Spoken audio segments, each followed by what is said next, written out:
ഏത് നിമിഷവും മരണം എന്നെ തേടി വരാ, ഏത് നിമിഷവും മരണം എന്നെ തേടി വരാ. പ്രായം വേണ്ട, രോഗം വേണ്ട, ഒന്നും വേണ്ട. പടച്ചവനെ, ഏതു സമയത്തും മരണം എന്നെ തേടി വരാ.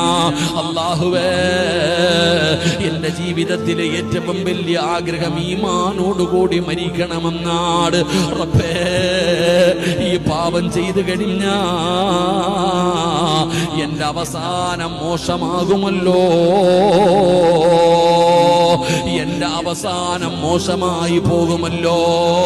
ഈ ചിന്ത കടന്നു വന്ന ആർക്കാ ധൈര്യമുള്ളത്?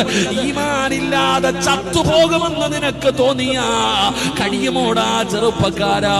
എന്റെ പെങ്ങളോട് ചോദിക്കുകയാ, മോളെ, ഈമാനുള്ള ഒരു മരണം വേണം. ഈമാനില്ലാതെ മരിച്ചു പോകുമെന്ന് നിനക്ക് ഉറപ്പാണെങ്കിൽ ചെയ്യാൻ കഴിയുമോ? എന്റെ പ്രിയപ്പെട്ടവരെ, ആ ദുർമരണത്തെ കുറിച്ച് നീ ചിന്തിക്ക്.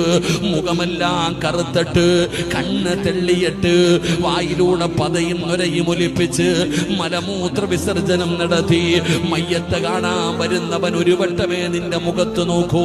അങ്ങനെ ഭയപ്പെടുത്തുന്ന രീതിയിൽ കിടക്കുന്ന ഒരു മരണം ചിന്തിക്കാത്തതെന്തേ? എന്തേ അങ്ങനെ ഒരു മരണത്തെ കുറിച്ച് ഓർക്കാത്തത്? മരിക്കണ്ടവനാളെന്നുള്ള ചിന്ത ഒരാൾക്കുമില്ലേ?